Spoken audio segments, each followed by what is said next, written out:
Hello, everyone. This is Nayiri from Low Carb and Fasting. Now, for those of you who are familiar with the channel, you know that we talk about nutrition for optimal health.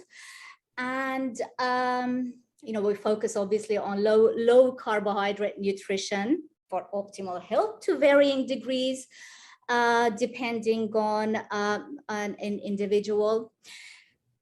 But we cannot talk about healthy nutrition or nutrition without addressing the important issue of where our food comes from, without addressing the issue of our agricultural practices, farming practices. So I've got the right guest with us today to address these issues. Welcome to Low Carb and Fasting, Sollozzo. How are you? Thank you so much for having us. And Clemenza. Hello, how are you doing? We're very well, thank you. Okay, so Sollozzo and Clemenza are known as the Meat Mafia. Now they're going to tell us why the name, why the Meat Mafia, and what you guys represent. Yeah, so we're really trying to connect the links here, as you alluded to in the introduction, between soil health and the health of society. I think there's a link there that a lot of people aren't talking about. And a lot of our messaging is around eating whole foods, eating real foods, but also knowing where you're getting those foods from. So, go and get a relationship with a few farmers in your local area, try to buy your food locally and really get a better understanding of who's raising your food and what they're doing on their land to provide the best possible food for you. So that's kind of our simple message. And with the Meat Mafia shtick, we really started writing on Twitter with these two anonymous accounts. And our goal was really to come after the food system that we have in place from a perspective of a lot of people are taking the advice of conventional food systems in the health system, and it's putting them in precarious situations with their health by following the standard American diet, which does sort of allow for more processed foods and things that we try to avoid and steer people towards just eating real food. So that's kind of our messaging in short. Sollozzo, I don't know if you had anything to add to that. Yeah, I would say, I guess the only other piece of important context is just that we're also very close personal friends too. We went to college together. We were former athletes, and we both really just had our own personal journeys of using food and nutrition to really help us get to the highest possible level of optimization. So I had ulcerative colitis, which was an autoimmune disease that I effectively cured on a low carb, animal-based carnivore diet, whatever you'd like to call it. So that was really the first notice for me of just how powerful food can actually be. And then Clemenza and I actually did an Ironman this past fall in Texas, and we lived together for 3 months as part of our training process. And we were cooking a lot of our meals, meal prepping, and just having conversations every night about, what foods made us feel the best. And we started to dig into just the overall food system right now. So like, when you look at some of the statistics, right, where, I think 70% of US adults are overweight or obese, 40% of US kids are also overweight or obese. I know the percentage of Americans that are diabetic or pre-diabetic is higher than it's ever been. You have, Nayiri, I'm sure you have that data. Well, you're well more versed in that data than I am. And then you see things like 10 to 25% of kids have non-alcoholic fatty liver disease. I could go on and on about these statistics, but when you look back at the data 50 plus years ago, our health as a nation was not nearly as severe as it is now. So, we're kind of metabolically and morally bankrupt, for lack of a better term. So a lot of what we're trying to do with the Meat Mafia is make people aware of how we've got to this state. And like Clemenza alluded to, give them actionable solutions of how they can improve their health and spread the message to their friends and family, just with the exponential effects of social media that are out there now. And then maybe just to add to that, I think kind of shedding some light on why we think it's important to connect where your food is coming from and your personal health. There's statistics out there that 80% of people are deficient in magnesium, and it's really probably closer to 100%. And so when you look at things like that, it's alarming on a societal level how many people are walking around with certain deficiencies and they're wondering why they don't feel as well as they should, or they're battling with anxiety, stress-induced inflammation. And it really is, the root cause is coming from the soil, coming from the animals that you're eating or not eating. And so our mission is really just to start to break down some of these topics that I think people often overlook, and maybe revert back to some of the older health practices where it was the staple of the diet was around whole foods and eating food that's sourced locally. So that really is trying to just like connect those dots there. Or grow your own garden. As I promote, Exactly. I've had a garden in the UK of all places, where it rains constantly, where it's damp and we don't have enough sunshine. Managed to have a home garden for 20 years. So it's possible, it's doable if you put your mind to it. You may not be able to grow all the variety that you see in your local grocers, but Right. that's not normal. I know you talk about that, Clemenza, that, you know, we are so used, in fact, spoiled.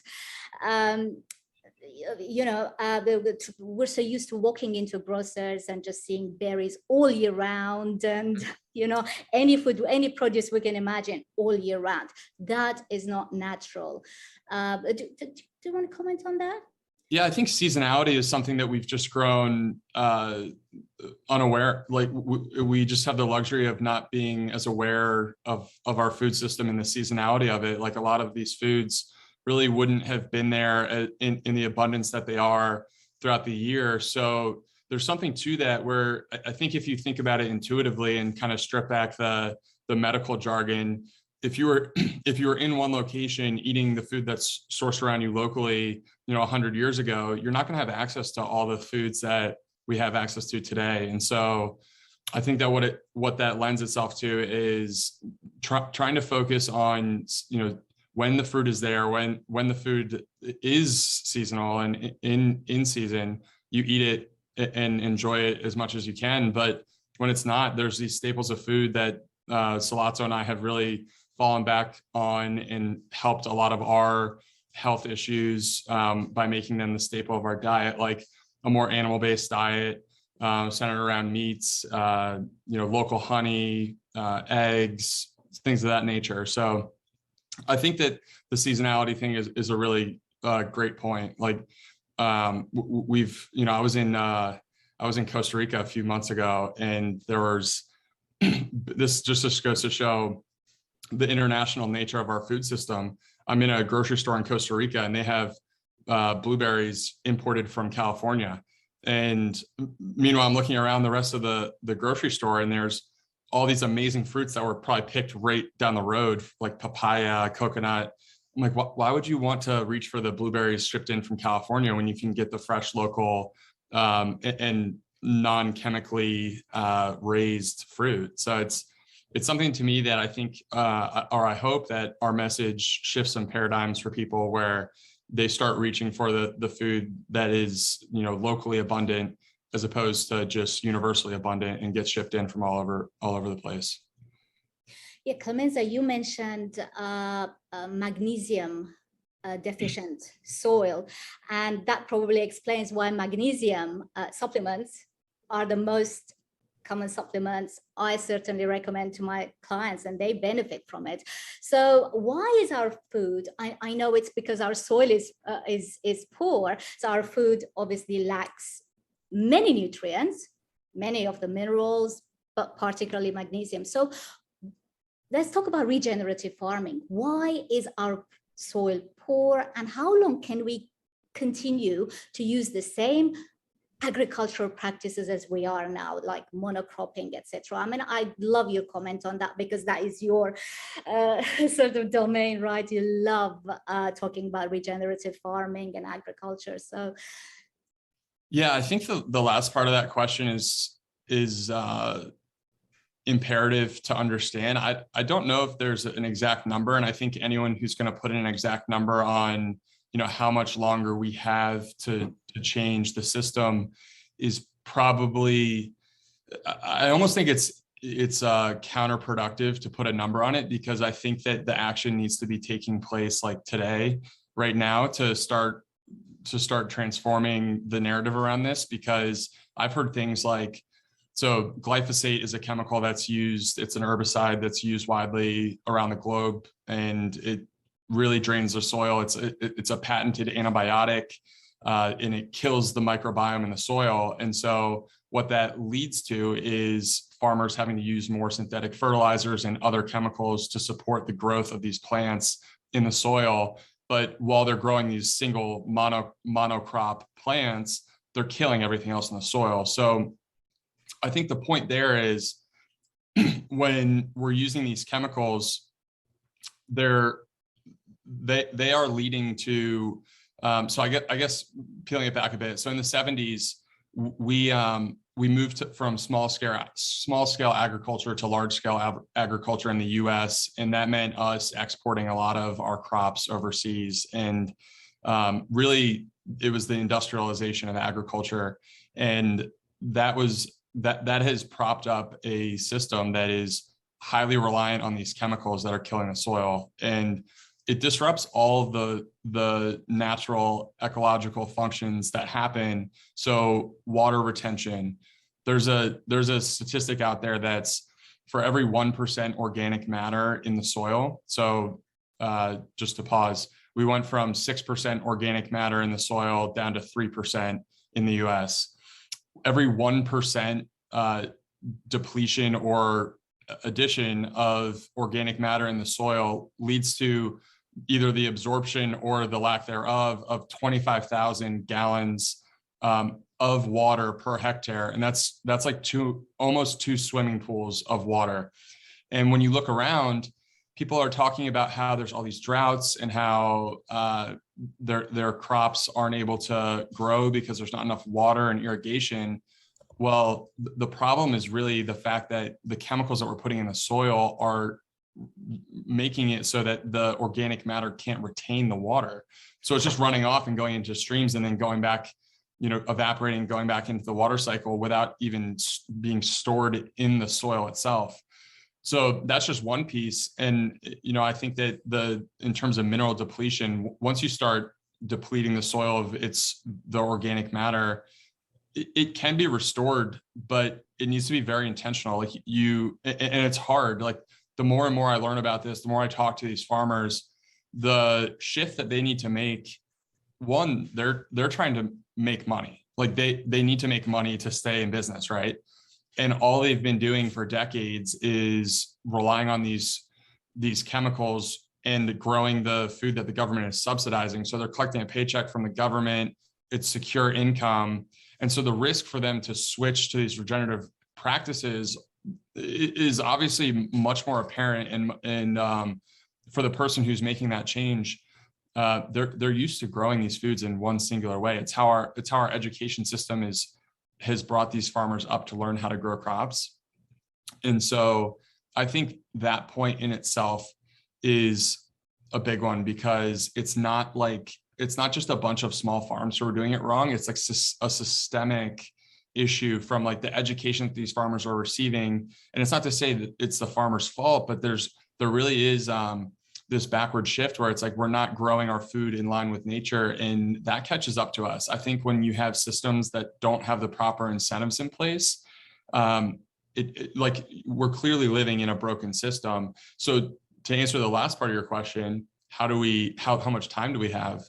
I think these problems are reversible, but it's a matter of like, how much longer do we want to live in the current paradigm? Are we willing to continue to jeopardize our long-term health as individuals and as communities for these systems to stay in place? And I think it's going to take a lot of struggle and change to get people over to where we need to go, but it will be worth it in the end. And it will probably rely on more decentralized local food economies and less big institutional farms, or we, the lab grown stuff is probably another conversation we can touch on later, but I think people are looking to that as part of the solution. And again, there's certainly questions about that too. So I'm happy to dig into any of those points too. I know I kind of rambled there.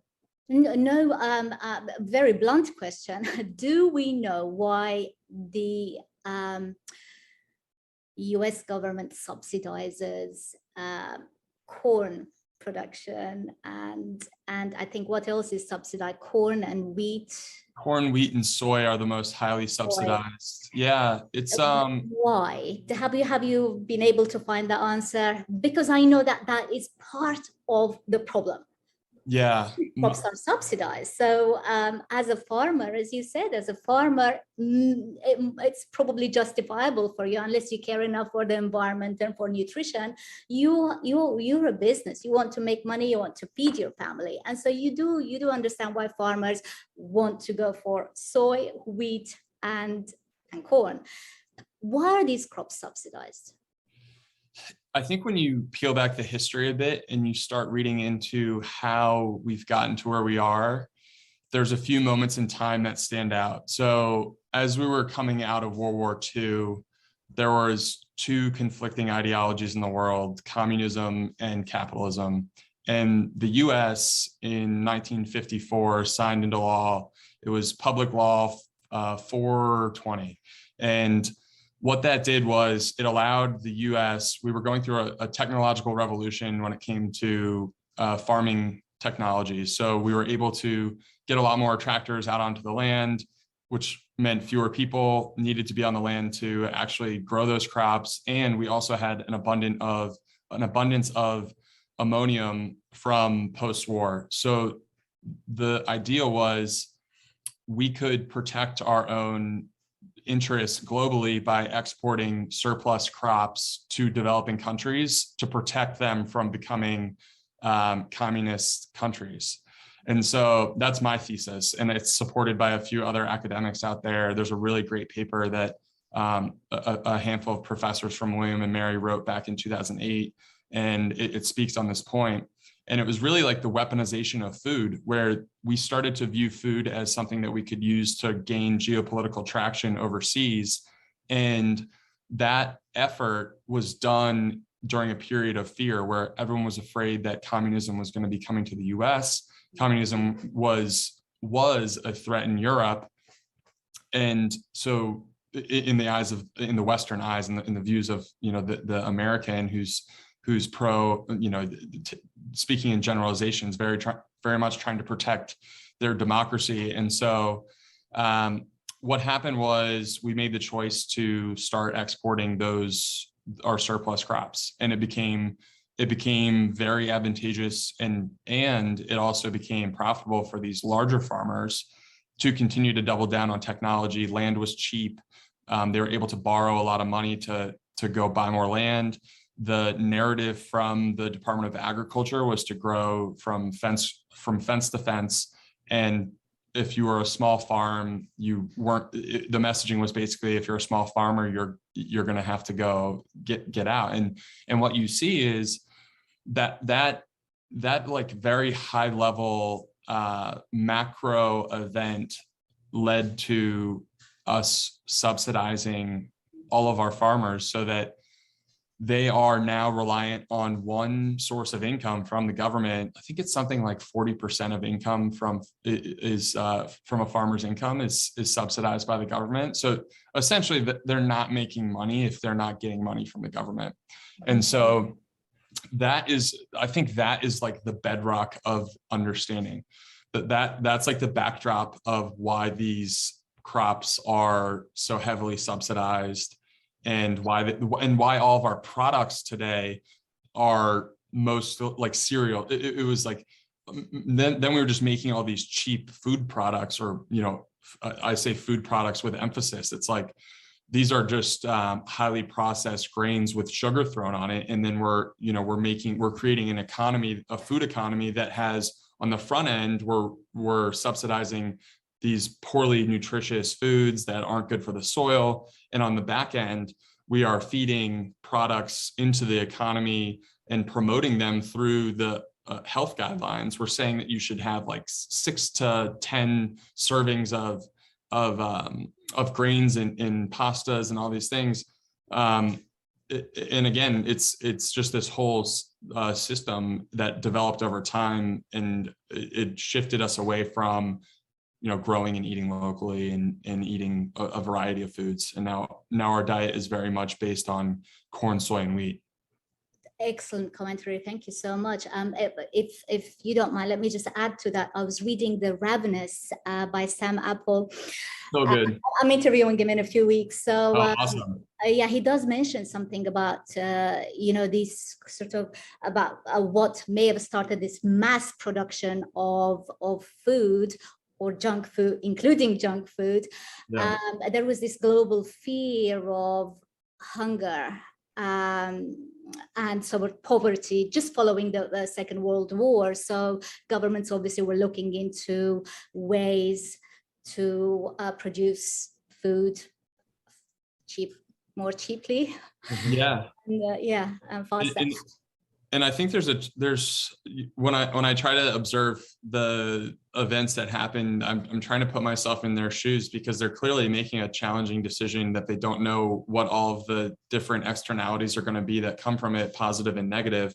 Because in one sense, they helped feed a lot of the world through cheaper food, which, I mean, I think looking back now, you can say, okay, do you want cheap food and unhealthy people? Or do you want to find ways to create more decentralized, stronger local food systems that can support this? And in my eyes, it's hard to see that it wasn't a way to take some power and put it into the hands of the U.S. As we sort of were moving along the world stage coming out of World War II.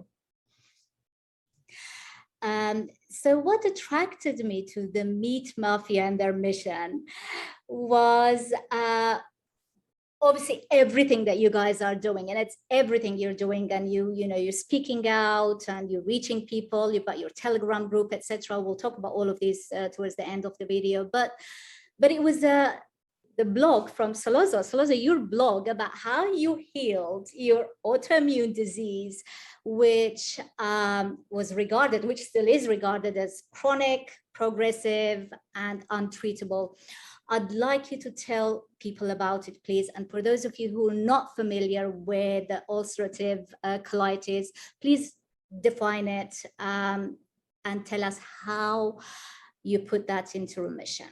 Yeah, and apologies to Clemenza, because I think he's heard me tell this story 1,000 times at this point. I'll spice it up if you leave anything out. But yeah, so I have been was battling ulcerative colitis for about 6 years. So I got diagnosed in the summer of 2016, going into my senior year of college. And, I think that my story is unfortunately, it's not, I think it's not going to be incredibly unique in the coming months and years, because I think people are going to start to do more experimentation with their own diet and taking control of the inputs and noticing how effective using food is as a medicine. So, I was really an athlete by trade. So Harrison and I, how we got to know each other is we played baseball together in college at a small university outside of Boston. So for me, I always justified my behavior that I was a very active athlete. So as a result of that, what I was doing, I thought it was just simply a matter of like calories in, calories out. And it didn't really matter what I was eating, because I was, going to these practices, I was lifting weights. I was a very active person. As we know now, calories in, calories out is probably one of the worst ways to get in shape, which is a very polarizing topic, but we think it's true. And I was definitely the definition of work hard, play hard as well, particularly in college. So, I had a rigorous course load. I was playing baseball. I was probably a little bit too stressed out about that. Instead of having fun, I was too focused on the end result, which was probably spiking my blood sugar. There's a huge correlation between the gut health and the brain health. And then I also probably wasn't getting enough sleep, and I was drinking too much alcohol on the weekends, just because, universities and colleges now, there's such a strong culture of binge drinking. Right. So the summer of 2016, that was really when I started to notice that, my stomach was starting to have issues outside of the norm. I was commuting for an internship in New York City, and I was living back home with my parents in New Jersey at the time. And I had about a 4-hour commute both ways. So it was like 2 hours in the morning, 2 hours at night, I would take the train in. And so I started noticing on these train rides that like my urgency to have to go to the bathroom was getting worse and worse. And I started noticing that I was getting blood in my stool. And I was about, 21 at the time. And I don't know if it was a combination of being embarrassed or just thinking that I was invincible. I kind of just brushed off what was going on and just continued my same pattern of behavior of, not eating well, drinking too much, not getting enough sleep, too stressed out, et cetera. And then the summer, things to continue to deteriorate and get worse and worse. So probably by the end of that summer, over a 3-month period, I was going to the bathroom over 20 times a day. I'd lost close to 30 pounds. I was throwing up blood, all the common symptoms of ulcerative colitis when you're in the midst of a flare up, which is definitely not fun to go through. So for anyone that doesn't know, ulcerative colitis, it's really an autoimmune disease. It causes irritation, inflammation, and really ulcers in your colon, otherwise known as your large intestine. It's like the brother or sister disease to Crohn's, which is the small intestine. And then it's also very closely related and closely tied to irritable bowel syndrome.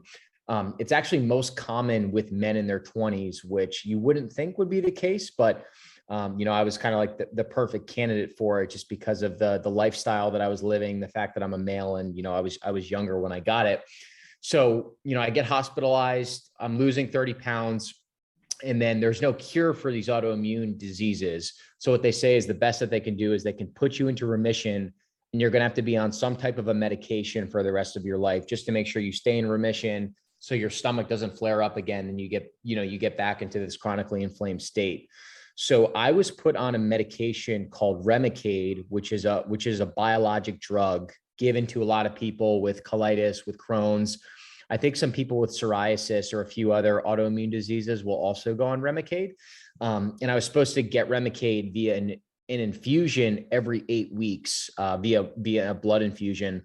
And the medication cost about anywhere from $50,000 to $65,000 per infusion covered by insurance. So, just for me alone, it's hundreds and hundreds of thousands of dollars a year. And then you couple that with all the people that have Crohn's, colitis, IBS, and other autoimmune diseases that are largely caused by, poor diet and lifestyle choices. And you can think about the cost of how that adds up for insurance carriers. I'm sure you've probably talked about the insane cost of just insulin alone. And, there's so many different things that we could point to. So for me, yep, I was on this drug called Remicade. And I would say that Remicade definitely did its job. It got me out of this chronically inflamed state. I was able to get out of the hospital. But, my doctor, no one really talked to me about any dietary changes, long-term dietary changes. They told me when I was healing to eat like a low residue diet of things like white rice, bananas, lean white chicken breast, which is funny thinking about how I eat now. That's what the hospital recommended, but that's really like the prevailing medical literature. That's what they're telling you to eat. And everything changed for me in 2019 when I was living on my own. I was working in New York City and I was starting to cook on my own for the first time. So that's something that we talk a lot about at the Meat Mafia, is to try not to overcomplicate things. Like a great starting point to getting into better shape is to honestly start cooking 90% plus of your meals, because you're able to really control all of your inputs. Whereas when you go out, you might get laced with a vegetable, seed oil, some type of marinade. You don't know how much sugar it is. You don't know what type of meat they're using. So just being able to cook alone, you should naturally start to get healthier because you're controlling all of your ingredients and can source it yourself. So 2019, I started cooking my own meals. And then the carnivore diet was becoming more popularized, right? Like Dr. Sean Baker, who's a heart surgeon and a huge advocate in the carnivore community. He got interviewed on Joe Rogan. And I remember that being eye-opening for me, just seeing this doctor he was supposedly thriving, eating, meat, fish, eggs, very simple diet. But, I think he's in his mid 50s and he's in incredible shape. And he set like a world record for indoor rowing, and he deadlifts an insane amount of weight. So that was a big step in the right direction, that there could be some validity to this diet as a removal diet. And then I also started noticing that on Reddit and YouTube, there were a lot of people that were talking about the way that they were curing their autoimmune diseases from a carnivore diet. So people that had colitis, Crohn's, were claiming that they were curing this by changing their dietary inputs. And then you had people like Michaela Peterson, who had, I think she had arthritis so bad that I think she had a double ankle replacement in her early 20s, and the carnivore diet pretty much saved her life. And then her father, Jordan Peterson, also adopted a carnivore diet. So I was like, at my point at the time, I was like, my stomach is good.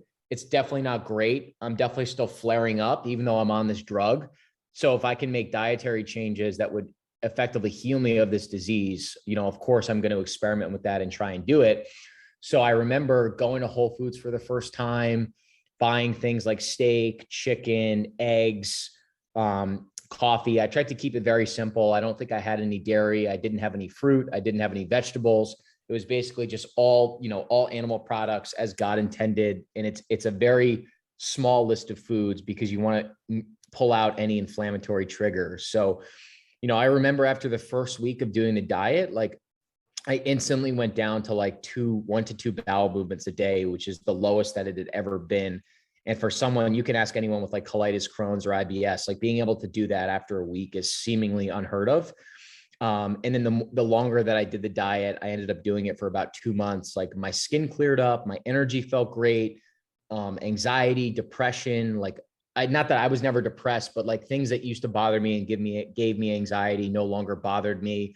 I was in the best shape of my life. I felt like I could work out fewer amount of times per week, but still put on really good muscle mass, because instead of drinking like these artificial pre-workout drinks and protein powders, I was eating real food. It's like what your body really craves. Like we have this dependency on protein shakes and like think that these things are going to be the silver bullet when there's nothing better for your body than just fueling it with real food after a workout. So, and then the other big thing that I did was I kept a food journal, which was huge, because I would write down what I was eating. And then by using that food journal, I could backtrack and say, okay, well, I ate this and my stomach flared up and I didn't feel great. And then I ate this and I felt really good throughout the day, or my energy was strong. So that's something we recommend to a lot of people too. And it's very simple, but literally just dialoguing your meals after you eat it could be a really effective tool to figure out the best diet that works for you. So, I'm at a point now where I use that carnivore diet as like a base reset on my metabolic health. And I've implemented other foods that sit well with my stomach. So for example, like I will eat some vegetables like avocados, potatoes, sweet potatoes, I'll bake them. I'll have some rice every once in a while. I definitely do stick to a lower carb approach, but I have found some vegetables that sit well with me. And then I'll also have probably like 1 to 2 servings of fruit a day, whether it's like berries, that are locally grown from a farm that are lower in sugar. And then also, I eat a lot of eggs. I actually can incorporate some raw dairy. My stomach does pretty well with raw dairy. So I found an approach that really works and sits well with me. And then probably the best part of the story is that every 2 years when you have colitis, you have to go in for a colonoscopy, because you have a slightly increased chance for colon cancer, and they want to just make sure that everything is still in remission. And so the drug that I was taking at the time, the Remicade, it actually gave me really bad. It basically gave me like chronic cystic acne. So that's the thing with these drugs, is that they solve one problem and then they hinder other parts of your body. They give you other problems. So even though I was eating very clean and feeling great, I was developing the cystic acne. And so, I proactively spoke to my doctor and said, hey, if my colonoscopy looks good, I'd love to explore getting off of this drug, because I'm hearing of these other people that have gotten off their drugs. My stomach feels great. I would love to try and be able to do something similar, right? Like no one wants to be dependent on the Western medical system or a drug that's that expensive. So, I went in for the colonoscopy, and, not only did I not have any inflammation, I didn't have any microinflammation either. And this was a little over a year ago. So now it's been over a year. I've been completely drug-free. I feel the best that I've ever felt. And, it's definitely been a journey. So, I can't thank honestly, the internet is a huge reason why I'm even here right now. And, we have such amazing all the information that's out there. And I think the biggest thing is to maybe just not take everything your doctor is saying at face value and experiment with some of these other approaches and really just figure out what works well for you, because both of us have had amazing success with it. I know you've had your own journey, Nayiri. with type 1 diabetes. And I think a lot of other people can attest to the power of diet in their life. What an inspiring story. And it's so relatable. To me at least. I mean, I'm sure to anyone, but yes, to me as well. And yeah, if I stuck to the current recommendations, I'd still be eating high carb diet and just taking insulin to cover the glucose spike, which absolutely is a crazy concept, because it doesn't matter. It just doesn't. It never happens, because obviously your body's very clever. Your own pancreas, you guys have no issues with your pancreas. Look after it, by the way. I know you are, but it does an amazing job to regulate your blood sugars. If you're doing it yourself through insulin, you're either going to get a high or a low, a high or a low. You just cannot get that balance right. It's impossible. It's an impossible concept. And the minute I understood that concept is impossible, I decided to lower my carbs, because I thought, if it's an impossible concept, then I've been fighting to achieve it all my life for no reason. I've been type 1 now for 40. I always lose track, but I think it's 44 years now. So yeah, maybe 43 years or 44, can't remember. So I'm so glad I found the low carbohydrate sort of diet or lifestyle. It is a lifestyle. I always call it a lifestyle because I throw in exercise as well in there. You cannot achieve optimal health through diet alone. It has to be the whole lifestyle. It has to be your sleep. And I know you guys talk about sleep, stress. It's not just about what you eat or you don't eat. It's everything else that goes on in your life. Shall we comment on the sleep and the stress and that sort of things? Yeah, I think that, we're still learning a ton about the gut microbiome, but there have been a lot of recent studies that have tracked how strong the correlation is between the quality and health of your gut microbiome, your skin health, your mental health. I think there's a certain part of your stomach that actually stores a large percentage of the serotonin that's released to your brain. That's what I was working with a physical therapist yesterday that actually told me that. So it's not a coincidence that, if your stomach ever feels flared up, you might experience some acne or breakouts, and the body is showing you examples of things that might not necessarily be right. But we try and have a more holistic approach and not just get centered on one variable. It's not just the diet, right? It's the quality of sleep, right? You should be optimally aiming for 7 to 9 hours of sleep. And there are a number of different things that you can be using to aid your sleep, whether it's like mouth tape that facilitates nasal breathing, an eye mask so you're fully dark and there's no light that's irritating the quality of your sleep, or even just keeping your room. I think the ideal temperature is like somewhere between like 66 to 68 degrees at night, just to aid in a deeper level of sleep. And then you can start to experiment with different supplements like glycine, which is an amino acid that's supposed to help people get into a deeper REM sleep. So there's all these different rabbit holes that you can go down, but like if you're not prioritizing your sleep and you're just prioritizing your diet or your workouts, you're really doing yourself a disservice, because just getting adequate sleep and recovery is so core to the way that you're able to make good dietary decisions, have really strong cognitive function, and also like be able to have a healthy metabolism. There's so many poor adverse health effects that are linked to a lack of quality sleep and stress. Yeah. And to add to that, I think all of these things are very important in isolation, but if you lack one, you're really doing yourself a disservice. I think foundationally, sleep, it's a precursor for everything you're going to do, all the decisions you're going to make, how much energy you're going to have to make the right choices when it comes to the diet, when it comes to going and getting a good workout in. Sleep is kind of the foundation sleep and stress mitigation are really the foundations there, which does also, I think another component of that bridges the gap there between sleep and nutrition is a lot of the mineral, the conversations around mineral deficiencies.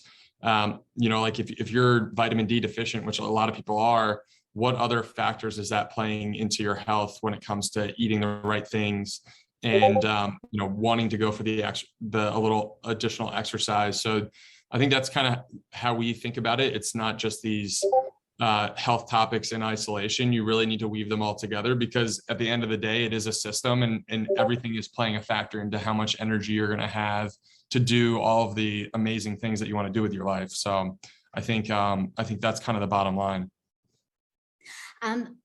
I'm going to ask you about, your diet, your current diet, and whether it had any impact, positive impact on your athletic performance. Being Ironman athlete is no easy feat. My understanding of it is that, you have to be pretty fit and strong to be able to compete in, Ironman competition. So how did your diet impact your performance? Because people say, oh, you have to load yourself with carbs to be able to compete, or you have to eat your bananas just before you run. What do you find? I mean, some people may get away with it, but is it like a must? You must eat your bagel before you go weightlifting. What do you guys think? So I think we had an interesting podcast guest on that I'll talk about in a second, but from our personal experience, I think what I noticed during the race and also during training was my ability to recover and remain strong and healthy was unaffected and promoted and supported by the foods that I was eating.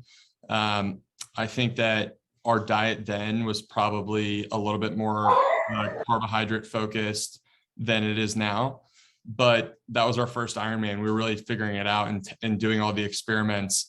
But anecdotally, I remember talking to Sollozzo after the race.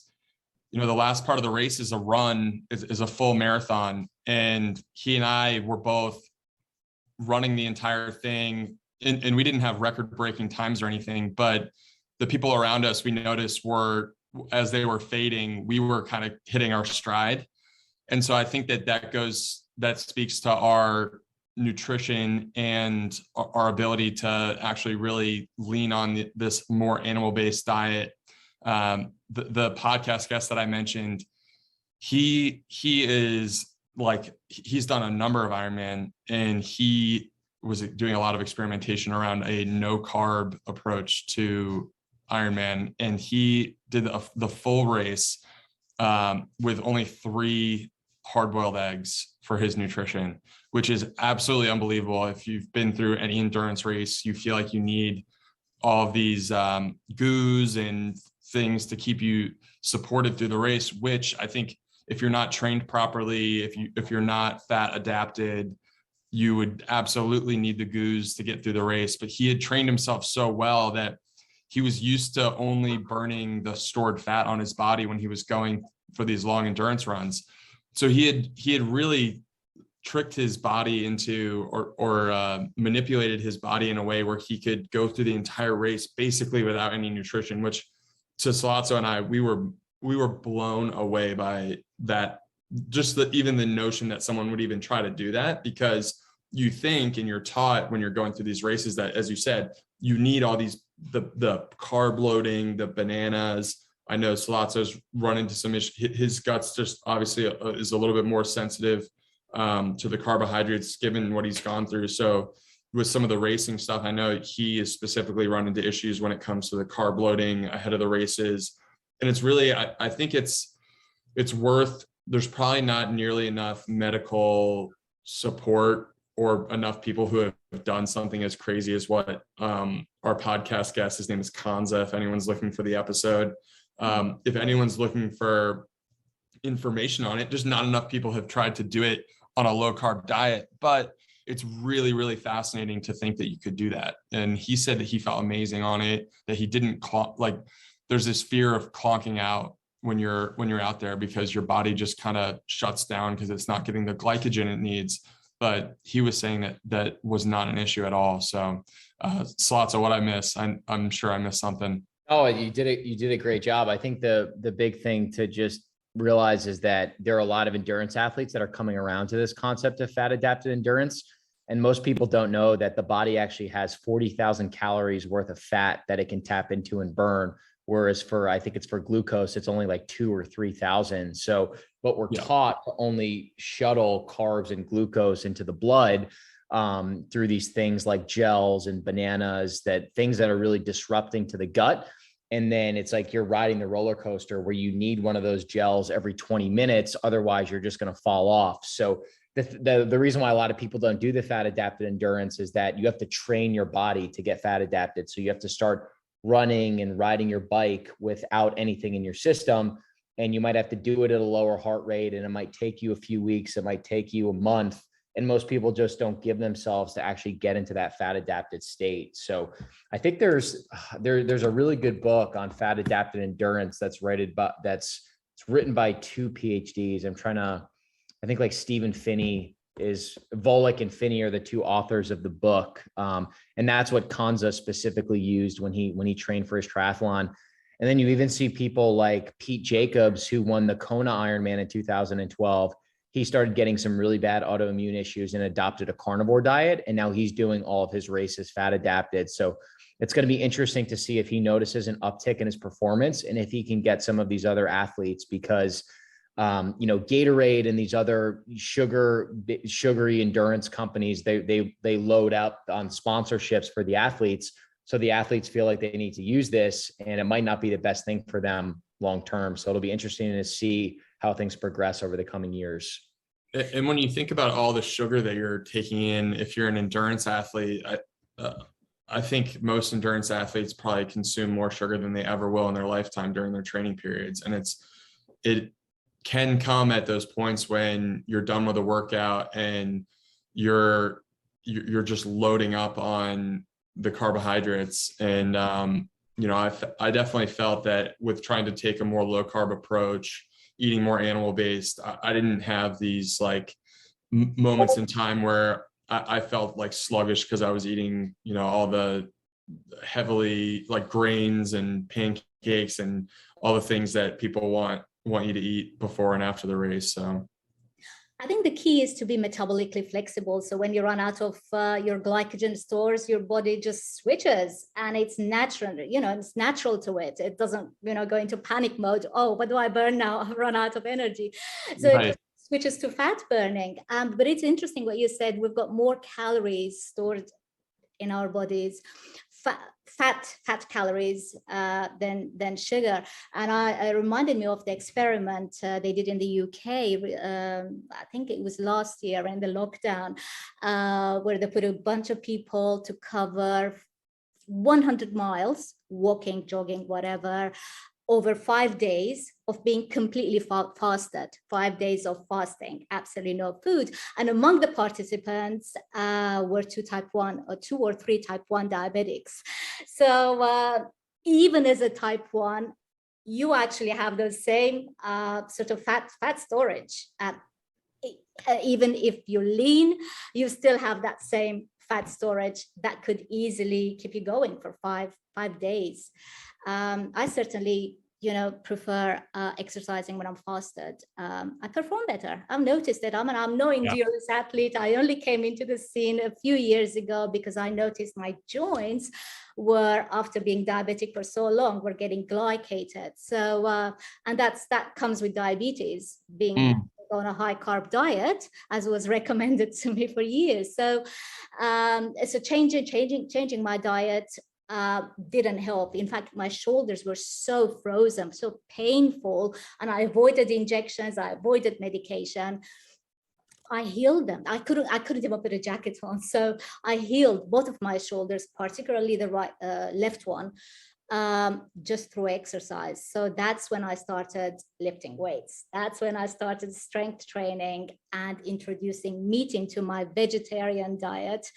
After 30 years of not eating meat, now my diet is meat-based, animal-based.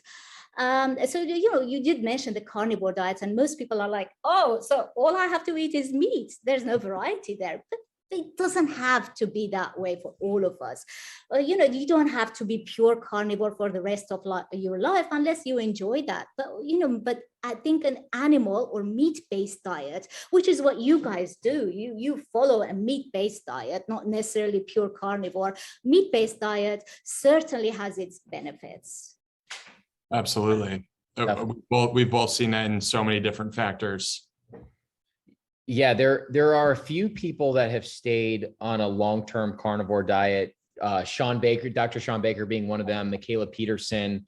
And I'm not saying that you can't do it. There are definitely people that can do it, but you find that most people use that carnivore diet almost as that way to like reset their factory settings and get back to an optimal level of health. And then they find the things that they can reintroduce. So I know, what is it? Like ketovore is a big term that's used, or carnivore-ish, or animal-based, like any three of those terms probably describe what we're doing. So, we never say what you should or shouldn't do diet-wise. We basically say, any combination of whole foods, which is, meat, fish, eggs, fruits, vegetables, beans if your stomach can, and then you play around with those ratios that work best for you. So like for me, I can't do dark leafy greens. I wish I could. I think they're delicious, but they cause inflammation in my stomach and I have to go to the bathroom. Some other people might be able to tolerate those fine. So it's all about just finding what ratio makes the most sense for you, what supports your lifestyle. And that's really what it comes down to. Yeah, for you, Sollozzo, it's your focus is this going to agree with my gut? Yeah. My focus as a type 1 diabetic is like, what's the impact of this on my blood sugar? Because I wear the CGM, and you guys have tried wearing the CGM, continuous glucose monitor. So I'm scanning myself every 15 minutes, constantly obsessed with, how much blood sugars are doing.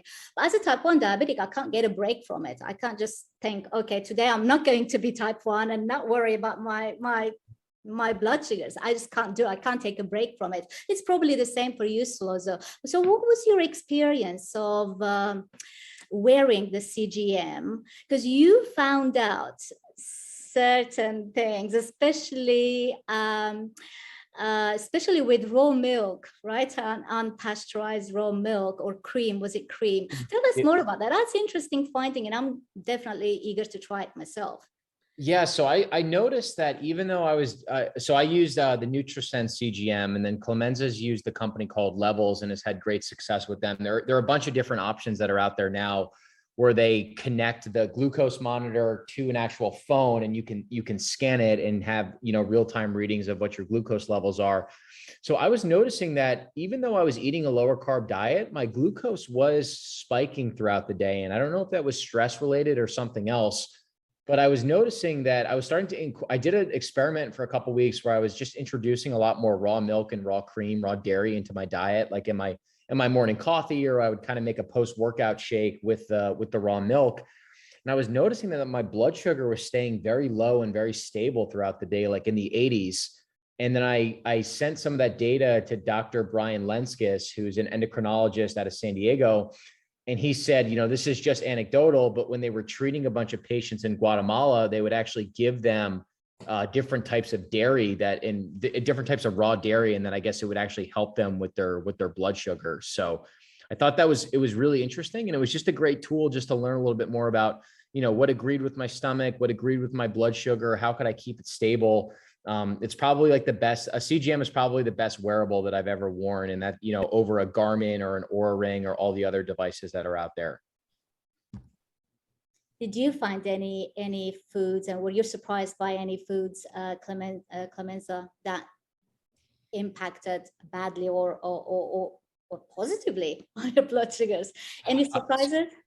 Yeah, one of the first foods I experimented with was sushi, and I was just kind of naive, and I eat the sushi thinking that it's probably not going to be all that bad. And it was, the magnitude of the glucose spike was much worse than I expected. So that was just one example of a food that I thought that was, it's like not the best thing for me to be eating, but I'll have sushi every now and then. And then after that, I'm like, oh my gosh, whatever is in this rice, because they add sugars to the rice and they add all sorts of things to make it sticky. And that to me was one that stood out. That was one of the first experiments I did. I found that sleep and coffee actually over time had an impact on the variability. So like the variability of my fasting glucose. So days where I was getting better sleep, days where I chose not to drink coffee, my glucose was just much more steady, not as reactive to certain foods. Yeah, that's absolutely true of me as well. Not the coffee. Coffee has absolutely no impact on my blood sugars.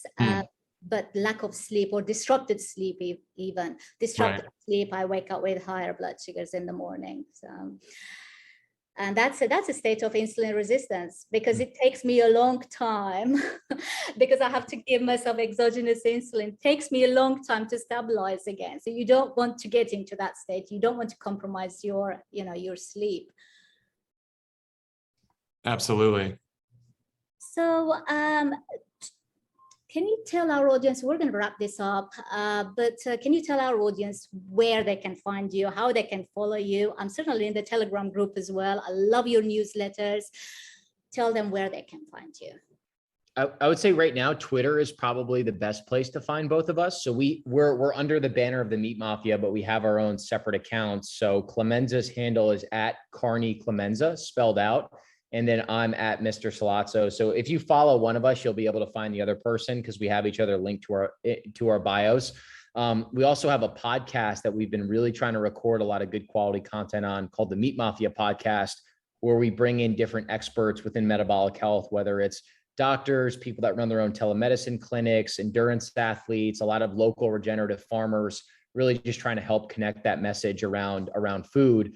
And then we also have a ghost website, which is very similar to Substack, where we offer, we're going to start posting a lot of our more detailed articles and content on there, about 4 articles a month every Sunday that will go on there. So between Twitter, the podcast, and then Ghost, those are probably the 3 best ways to get in contact with us. And, we love answering questions. So if anyone has any specific questions, they can DM us, they could book a consultation session with us. We love just connecting with people and helping them improve. Excellent. You guys are doing a good job. I can only wish the best for you. I just can't thank you enough for your time today. I'm sure our audience will follow you back, will support you online. And thank you once again for your time today. Thank you so much for having us. It's been an honor to be here. We really appreciate it. Thank you. Bye. All right. Thank you, Nayiri. Bye.